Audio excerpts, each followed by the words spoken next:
The offensive line has been a big talking point for much of the last year.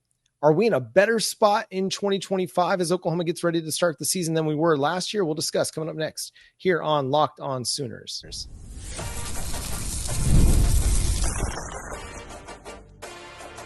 You are Locked On Sooners, your daily podcast on the Oklahoma Sooners. Part of the Locked On Podcast Network, your team every day. Once again, thanks for making Locked On Sooners your first listen every single day. Shout out to all the everydayers out there tuning in, subscribe to the show wherever you get your podcasts. We're part of the Locked On Podcast Network, your team every day. Jay, we're going to be going position by position as we get ready for the start of the 2025 season, just to give a little update on where things are and answer some big lingering questions about each position group. And up first is offensive line, because that has been the position group that's probably received the most attention over the last year, and rightfully so. It was underperforming last year, and it came into the offseason with a lot of questions. How are you feeling about where the offensive line is right now as we go into the season? The one thing that Bill Bedenbaugh has this year that I don't think he had as much last year is he has really options, and he feels very comfortable with. He's been able to see a lot of these players play, and he's following the development trait. The sheet of how well they've developed, week over week from last season to this season. And so to me, I think he knows his starting five. But when you have a few players out and you purposely sitting them out due to I think there's a couple of them that were in concussion protocol, as I mentioned before here on the show, that's kind of what happens when you have the physical style of play that Oklahoma is trying to play. Like, if you have that brand where you're going to be physically imposing, some people are going to get their bell rung. It's just the unfortunate side effects of that. Plus, football is a very dangerous sport. It's so dangerous that you're not even allowed to tackle the quarterback. So keep that in mind when it comes to how all of this works.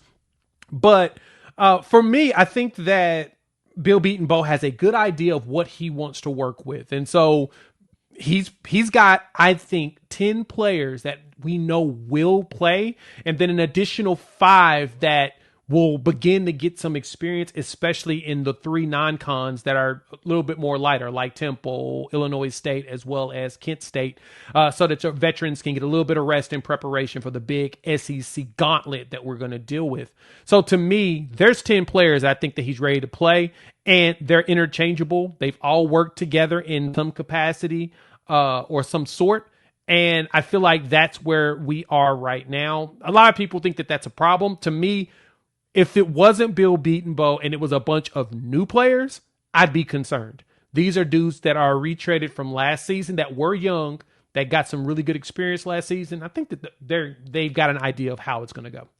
And it sounds like it's more one of those good problems to have. It's not like last year where you're just trying to find 5 that you could put out on the field. It's you've got 5 that you really like. You've got 5 more that you also really like, and maybe a couple more beyond that you also really, really like. And so competition has been furious, and it's been fierce this offseason as Bill Bedenbaugh tries to figure out who his starting 5 is going to be. And it could very well be one of those situations that isn't necessarily settled for a lot of the season, because we saw it back in 2023, right? Kaden Green was not the starting left guard early in the season. That was Savion Byrd, right? And then as time went on, Kaden Green started getting more run at guard and eventually took over at that position and didn't let go of it the rest of the season. So I'm not going to sit here and say, the starting 5 that we see week 1 against Illinois State won't be, but it wouldn't surprise me if we see this evolve throughout the season. I think the good news is you feel better about the depth that you have and the position that you're in health-wise going into the year than where you were a year ago.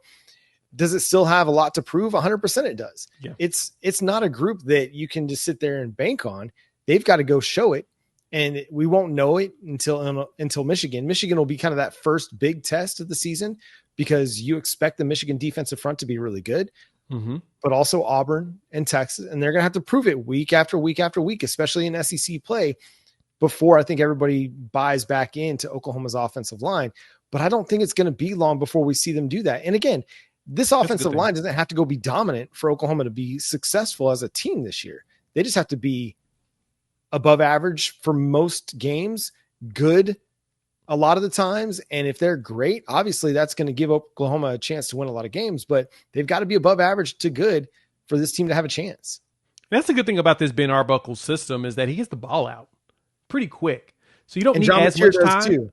Yeah. Your goal is to make sure that you get your playmakers in space and let them do what they do best, perform in space. And that's the expectation for me, is that with this offensive line, like I have a couple of configurations in my brain that I'm assuming that Bill Bedenbaugh probably has in a similar way, based upon all the reports that's come out and what both of us have been told. It's roughly close in similarities, right? Sexton, EPL, Troy Everett, Fabichi Wewu, and then Derek Simmons, followed by Michael Fasusi, who could at some point take the job. Like you mentioned, Kaden Green got in there initially as the guard against Texas and showed his strength. And then they kept him in there and was like, hey, this is going to be your spot for now. We will move you out to tackle as you develop. Because that's the one thing that Bill Bedenbaugh does and not like a lot of coaches don't do. He's known for this. And this is kind of like, I think Andy Reid mentioned this when he was talking about getting linemen from Oklahoma. And other NFL guys have said they like that Bill Bedenbaugh makes sure all of his dudes can play all the positions on the offensive line. He makes them learn how to play in each spot. And playing left tackle and right tackle are two different positions. And the players, offensive linemen, to tell you that. Bedenbaugh likes you to be able to do that before he throws you on the field, specifically because you never know when you're going to need somebody to have to sit in somewhere else. Again, this is a violent sport, so it's going to happen. But to me, the 10 configurations, and then right behind there, Fasusi, Heath Ozida, who could switch in as your starting left guard. I heard that now that he's healthy, because that's the other thing. We had a lot of players that had some small procedures over the winter, right after the season was done. You had some shoulder procedures or whatnot, some cleanups, and so you didn't have a lot of dudes in the spring that you were expecting to. Ozida could walk in there and he's battling to get that position back that he had last year. He could start. He's a big boy too, so he's got the size you need, and he did well last season when the line was actually healthy and he wasn't trying to do double duty. He looked good out there. So from there into Mikla, the transfer from Stanford, who has a starting experience. That's another good one to have in there.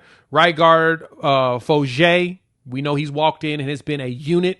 And then right tackle, Logan Howland and Jake Taylor are both battling to be right behind Simmons. Or, you never know, Howland could win that spot. I know Gabe Eichert was really excited about that. And he said, hey, I think this is his best position. I've told him that numerous times. He may actually battle heavily with Derek Simmons for that spot. So, we'll see. We'll know. Illinois State will be a great example of the mindset of Bill Bedenbaugh, but Michigan's going to be the game where you'll see what his first unit's actually going to be. What do you think the biggest position battle is still to be lined out? To me, it's left guard. Like, I feel like if Sexton's healthy, if Simmons is healthy and not battling the concussion symptoms, those are your starting tackles to start the season at least. And then Fabichi Wewu and Troy Everett will be your starting interior at center and right guard. To me, it's this left guard seems the most up in the air still. I think right tackle's more up in the air. Like Derek Simmons has gotten a lot of praise, but he's got a little bit of history with concussion. So there's a chance that position could be battled. We'll see. But I could totally see Logan Howland fighting his way back in there. Like, he's done a really good job of developing, and again, right tackle's his best spot. But left guard's an interesting one because we all assume that EPL will come in and be able to take that spot because he came in as a highly touted, high 4-star on Rivals. I think he was like top 4 in the country in interior linemen on their site. And he looked like it. The problem is that he couldn't come in the spring because Tampa Catholic didn't allow early graduation. He came in the summer, and so he's a little bit behind in learning the playbook. Well, it's a new playbook. And this time, Heath Ozida did not practice. So you're right. That one probably is the one that's the biggest. And then, of course, we all know Michael Fasusi's trying to find a way to get on the field. Yeah, we'll see what transpires over the next couple of weeks of practice. We're not talking about fall camp anymore. We're talking practice because the season is here. Week 0 is coming this Saturday. Cannot wait for college football season to start. Oklahoma's still 12, 13, or 11 days away from the start of the season. But the Big Ten keeps coming out with some crazy college football playoff expansion ideas. And I don't know what they're doing. We'll discuss coming up next here on Locked On Sooners.